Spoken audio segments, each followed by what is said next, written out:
have either gone through the curriculum or they're willing to. And how does it work? Do they go into the school during school hours? Yep. Is it an after-school class? You know, and here's what's unique about Junior Achievement. I've worked with other nonprofits in town and just chatting about how can we collaborate. And so our unique, I think, opportunity is that we actually go into the schools and deliver our programs.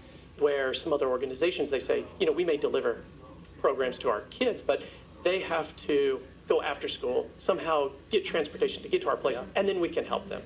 So we've thought, you know, our unique situation is we're actually in the school and we get their full attention in a full classroom. So how, do you go once a week? Is that how it works? It depends. I think from elementary school, it's a one day. We just take over the school. For one whole day? One whole day. We have volunteers in every single class. And then depending on the grade, we have a curriculum that goes through the whole day. Wow. And you're able to keep even, I mean, the younger kids, kindergarten, first, second, third grade, you keep their attention. Garrett, and the curriculums are so much fun. And Avery can share with you some of the stuff that he's done. But they are programs that grab the attention of the appropriate age. When we get into junior high, that's when it's once a week for 5 weeks. Okay. Junior high and high school. And then in the high school, we really get more into the credit cards, talking about balancing. Yeah, making sure you don't get the things in the mail and say, yeah, I'll take that credit card, I'll take that credit card, I'll take that credit card, right? For sure. You know, but the kids, I mean, we're talking in kindergarten, like what's the difference between a penny and a nickel? I got you. But you know, this is incredible because you literally in certain grades take over the school. In other grades, you go once a week for 5 weeks. It's as if you have the curriculum already written and you can just hand it over to the state superintendent and say, do this. Absolutely, we would love to be able to do that. Part of our secret sauce is the volunteer. Yeah. So our curriculum is not a script because we could just then record and put on YouTube and people would, they go into the classrooms and people like Jason or hundreds of other volunteers, they add their life to the curriculum. Different classrooms, kids are going to have different questions, different needs. We'll be at high-need schools, low-need schools. We'll be at schools where some of the kids, their parents are unemployed. They have a single parent, their families, it's a different situation. The volunteers really can teach directly to the needs of the student that day. It's not teaching to the test, it's teaching the real life to the kids. There's nothing more impactful for me or a volunteer going to the store and say, hey guys, this is how I failed with a credit card. That story is repeated in their mind. They see what's happened at home. Hopefully they will stop doing that. We're trying to prevent things from happening or minimize them. It's incredible. The students. The last time I volunteered before I came on staff a couple years ago was at Wakefield Middle School here in Tucson. It no longer exists. It was a school that was closed in TUSD. I was going into 5th grade. The next to last day the school is going to exist. So this is a K-5 school. The 5th grade teacher warned me ahead of time, half the kids are not showing up every day. We're getting 12 kids in the classroom every day. They know we're not retaining them. They're not going to be held back. They're not going to fail. They're moving on. The teachers, the truant officers, nobody can get them to come to school. Next day I school, I walk in the door, 24 out of 25 kids there in the classroom. The kids know how important we are to their life. Nothing was going to keep them from coming to here Junior Achievement. They knew we were coming. No kidding. It was incredible. That's insane. Well, I'll tell you what, again, jatucson.com is the website. Go there. We have a bunch of people in studio today.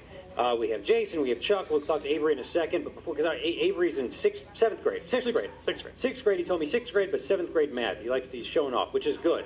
If you don't say it, nobody knows it. I'm telling you, you got to promote yourself all the time. Now, before we talk to Avery and about what he has learned, there's a golf tournament coming up. Correct. Right? It's coming up on Friday? On Friday, March 23rd. Okay.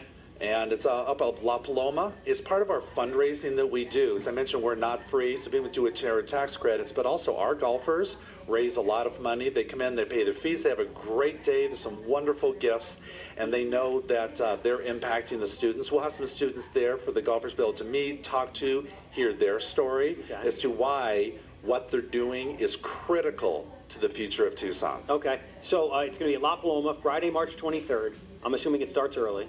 It does. Okay. Yeah. And if people want to get in, if they want to, like, you know what, I'll just play hooky from work or I'm off that day, whatever it might be, they go to jatucson.com and they can sign up for the golf tournament there. Is that right? Bingo. Okay.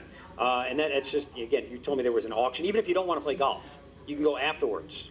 Yes, to you La can. Paloma, right? Yes, you can. They come about Bid on 1:30 when they're things. done golfing. There's a silent auction. There's great prizes. We have a $1 million shot that one of our golfers is going to take one swing, and if they get a hole in one at 167 yards, they win $1 million.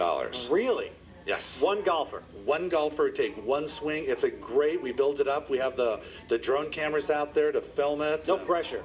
No And pressure I'm sure they're whatsoever. going to give half of it to junior. I'm sure they will. Well, half goes to the government. The other half, well, actually, 40% goes to the government. 250 for a hole in one. I wish I'd have gotten 250 for my hole in one. Yeah, no kidding, right? Well, I haven't gotten one of those yet. How do you pick the guy that's going to take the shot? Is it just out of a hat? It'll be random of all the golfers actually signed up and played that day. We will randomly pick one.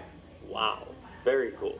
All right, so that's going to happen. Go to jatucson.com and get signed up for that golf tournament. Let's bring Avery in. Avery is he's a sixth grader, and he apparently is extremely financially literate. He better be. If your dad's a financial advisor, I mean, otherwise your dad would lose a lot of business. Also, my kid just has this. He's racked up in debt in sixth grade.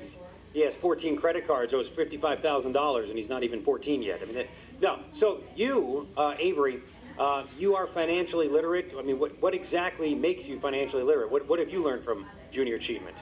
So from Junior Achievement, I have learned to save my money and invest a little bit. Okay. Invest. You're investing in stocks and mutual funds. You're doing this. You're growing. You're investing in retirement already. No, What are you investing in? not really anything. But you learned that you need to invest. Uh-huh. Okay, that's cool. You were saying before we started recording this that you have like 3 different or 4 different allowances, or you have 3 different money streams already. Actually, I get one allowance from my dad. Okay. And then I put it into 4 different jars, or I would put one into a giving jar. Okay. And there's an investing jar, a savings jar, and a spending jar. Oh wow. What I do is I put one in giving and 2 in spending. Mm-hmm. So I get $3 every week on Saturday. But if I decide to put one in spending, one in giving, and then one in investing, he would give me another $1 to put in investing. There you go. So you got to make the wise decision. The needs versus the wants. What's going to help me out in the longer term? That's And fantastic. about the savings jar, when he says there has to be at least $20 in there. At all times. Yes. Just in case, for emergency purposes. Yes. That's very good. Because all of a sudden, what happens if your parents don't come home and you need a pizza? You got to order pizza. It's going to be $20 to be delivered, right? That's for emergencies. It's the rainy day pizza fund. Right, exactly. Listen, this is fantastic. So you enjoy Junior Achievement as well. Yes. Okay, and you can tell your dad's a financial investor. That's why you're in 6th grade, but in 7th grade math. Yeah. Very good. All right, Avery, thank you very much for sharing, man. What? BizTown. You want to share about your experience there? Sure. And BizTown? when I was in 5th grade, Yeah, my long teacher time ago. was Mrs. Garrison, and I Yeah. went to the school of Sonita Valley Elementary. Okay. And we were preparing a bunch of stuff for Junior Achievement. 'Cause Okay. we were going to go to BizTown. And we were like practicing filling out checks and stuff. Yeah. And like debit cards and like fake cash. Okay. Get closer to the microphone for me, too, so I can hear you Okay. better. Yeah. And when we went to BizTown, Yeah. all of the kids went to different like classes. Yeah. I mean, not classes, businesses like Avnet, Cox, stuff like that. Okay. And I went to the tech fixer, or I was the computer. I fixed computers for Avnet. Okay. And how Avnet got their money was they had 2 computers. One of them was this really big desktop, and the other one was a tiny laptop. Okay. I had to fix that tiny laptop, and they both had Minecraft on them. And when people would come in, they would give us like $4 or something like that, and they would get to play on Minecraft for $5 minutes. Oh, and where'd the money go? The money would go to like paying off our rent in the building and stuff like that. So you kind of learned how to be a business owner in that aspect. Good for you. That's another thing that, people don't realize what it takes to be a business owner. Even professionals that try to open businesses, sometimes it fails miserably. Avery, thank you for sharing, man. I appreciate that. You have a bright future, especially, let me just tell you this. Not trying to distract you. I know you got your dad here and stuff, but women like nice guys, but they like guys that are very responsible. And you could have some nice things, which women really get into. I mean, we're guys, we're in it for the looks. Women are in it for much more than that. So you have a bright future ahead of you, okay? Yeah, definitely. Exactly. All right, thank you very much. One last thing I'd like to say about BizTown. You're worse than me on the mic. You want even more? Go ahead. One last thing about BizTown is that before we went to BizTown, like 3 days before, Yeah. when they had to find out what jobs we were gonna do, we actually like got into suits and stuff, and we actually had like a real, what's it called? Interview. Really? So you started that already? I actually wanted to work at Cox, but I went to AVNet instead. Okay. Well, you got to see what's better for you. Then you're going to deal with that in the future. You figure out what company is good for you, how much they want to pay, what's it worth, quality of life. It's fantastic. Look at this real world experience. Exactly right. That's connecting lessons that are getting other places to the real world. What's the application? It's easy to teach theory, but we're about what's going to help make the students actually succeed in their work, in their life. And here Avi is a good example, or understanding some basics about business. And that was in 5th grade. Here in 6th grade, he's learning a lot more about personal finance and financial literacy and being wise in how they spend, how they save. Learning to save, learning how to spend are the two halves to the equation on what people need to do with their life to become financially stable. I mean, something as simple as, in kids, again, it's depending on your household and your parents and things like that. It's as simple as, do I go out to lunch every day, or do I go to the grocery store and buy groceries and bring lunch? Something like that. I mean, that's something that you guys teach? Absolutely, it's what we teach. For different situations, for different people, the answer is different. So we help you, teach you how to evaluate and make those choices for yourself, for your family, and for your life. Wow, that's fantastic. Again, okay, Avery, thank you. We're going to talk to your dad some more right now because I want to find out even more examples. All right. Thank you for sharing. Kid's famous already. He didn't want to leave. He's not scared. Some people are scared of the microphone. He's like, hey, let me He gave Miss Garrison a shout out too, and the whole Sneeda Valley. I mean, he was on point on now, that. are you going to benefit from that? What do you get out of that? That's what you have to ask yourself. Get an easy A for that. Get some extra credit. Hey, Gary, I was going to say this when I was thinking about this too, is that, a lot of what we pride ourselves on too is making sure that we're serving areas in which they're maybe not privileged to have some of this stuff. So the only way that we really measure it is looking at free and reduced lunches. So, we had almost 70% of our... A little over 70%. Yeah, was in these schools where we found that have more than 50% of the kids are on free and reduced lunch. Okay. So sometimes what we find is kids in those scenarios may come from families where it's just a routine mechanic family or something like that. So what we really do too is go in there and say, hey, you don't have to be a doctor, you don't have to be an attorney to have a nice life. What if you were to take the skill set that your family knows really well, that you grew up around being a mechanic, what if you were to own a shop?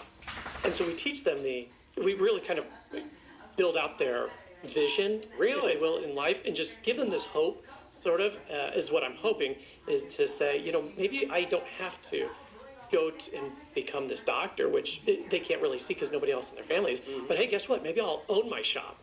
And so then we do teach them, hey, listen, you really do need to have some business classes though. Okay. So how are you going to learn a P&L so that you can own this shop, be a mechanic, and then maybe franchise, So you go so talk about things you would talk about, but you go from the costs, the rent, the tools, the equipment. You go over all that stuff, the bills every month. How much is that what you would do too? To put in everything on what it takes to run a business? Our Be Entrepreneurial program that we teach at the high school level absolutely talks about the needs for all the different things and the different advisors, and where some inspirations for your business is going to come from, in addition to the practical aspects of owning a business. Okay. So, yes. Okay. And I'm sure you guys have 800, right? 800 volunteers. Close to 800 volunteers in the again, classrooms. Junior Achievement is what you're listening to, jatucson.com, here on the Talk of Tucson. So I'm assuming you also have people that have done that have owned businesses, that can relate it to the students.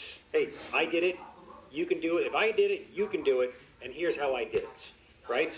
For sure. Exactly correct. A lot of our programs, depending who the volunteer is, they may be a financial planner, they may be in banking, they may be a business owner. We'll help match them to the grade level or the different program that they are most comfortable in, where they want to make the greatest impact. So we have a lot of volunteers that are business owners or former business owners that are teaching a lot of these curriculums. Our J8 You're Hired program in the high school, we're teaching them resume writing and interviewing skills, business collaboration within the workplace, business networking. That one's really high with a lot of our HR managers in town. They'll be the ones volunteering. They're the ones hiring, so they're going to teach the kids how to do the things you need to do in order to get that job. And eventually you might be the hiring manager, so let's teach you both sides of the fence. You know, it's amazing because there are so many people that go to these the job fairs and they're not dressed appropriately. The resumes are garbage, spelling errors, everything that would just make it be tossed right out. But it's true though. I mean, look, I went to college and it wasn't even, forget the high school, and I want this to be a curriculum in public school, but there wasn't even anything in college about how to write a resume, how to interview. These are real world things. I mean, you can get all the education you want, but if you can't actually obtain the job because you're clueless about it, good luck, you know? Can I give a shout out for the J You're Hired? Please. So with Northwestern Mutual, our community foundation, they name 12 people per year that go above and beyond. And so I was fortunate enough to be able to be selected as 2018's one of our Community Service Award winners. And so with that came a check of $15,000 as well. But we're going to be able to give that to Junior Achievement. And the grant was really built around this JA You're Hired event. And so it's a lot of what you're talking about here. So this event really is designed for juniors and seniors. They have 4 to 5 weeks prior to the event where they get prepared to learn how to write a resume, how to network, how to dress appropriately, how to look at someone in the eyes when they shake their hands. And then what they do is they come to an event, and we have, over 200 kids are going to come to this, and we have volunteers that are in the business community that are coming in, and they are judges, and these kids are, I call them kids, they are doing an interview, and they are actually fighting as a challenge for a true summer internship. Really? And my company, Northwestern, we're going to be hosting an internship. We have all these other companies that have raised our hands and said, we want one of these kids to be in an intern for us, but they got to fight for it. So we've got judges that will go through and offer them and say, you're the winner in the interviewing contest or the marketing side, and then they get a chance to have a real world interview or internship.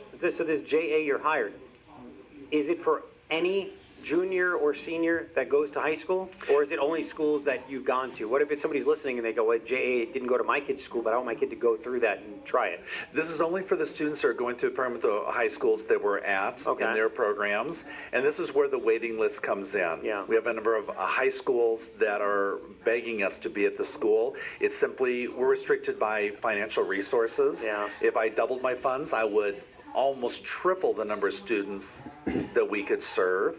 And over time, this is going to make a dramatic impact here in Tucson. New businesses, more qualified workers, more kids that have the technical skills, but if they can't interview, then our STEM, our optics companies, our Raytheons, our other companies in town are not going to hire that next brilliant employee, my next great employee, because they don't know how to interview. So they're just going to miss them. And so everybody loses. So that's why it's great for a couple of things here to help you guys raise more money. The charitable tax credit, I'll mention that again.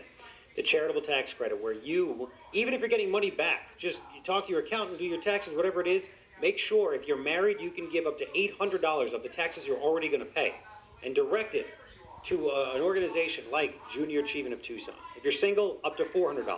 Yeah. You can make it happen. And you guys get that. That way, you're paying taxes instead of giving it to some lawmaker where they can do whatever they want with it. You can have control and say, I want this organization to have more resources. You know, and Garrett, this is super unique for Junior Achievement because we just qualified this last year. So this is a great opportunity for us to be able to fill in that financial missing component and really drive the ability to be able to impact more kids' lives. And you have until April 15th. So it's for last year's taxes. If you haven't filed, you have until April 15th to make that change, right? Correct. Okay. And then they can just start contributing for next year. Somebody go, yeah, I'm going to write this $800 check. That's a lot for me to write right now. Well, that's simple. Put on your credit card. When you get your refund, pay on your credit card. So it's really a free money donation. You got to direct it. So your refund jumped by $800. There you go. Real simple on that. And then you can just set up on the website $40, $50 a month on your credit card. At the end of the year, all of a sudden you've given $800. Yep. There you go. Really easy cash flow. And again, also, the golf tournament, March 23rd, Friday, March 23rd, at La Paloma.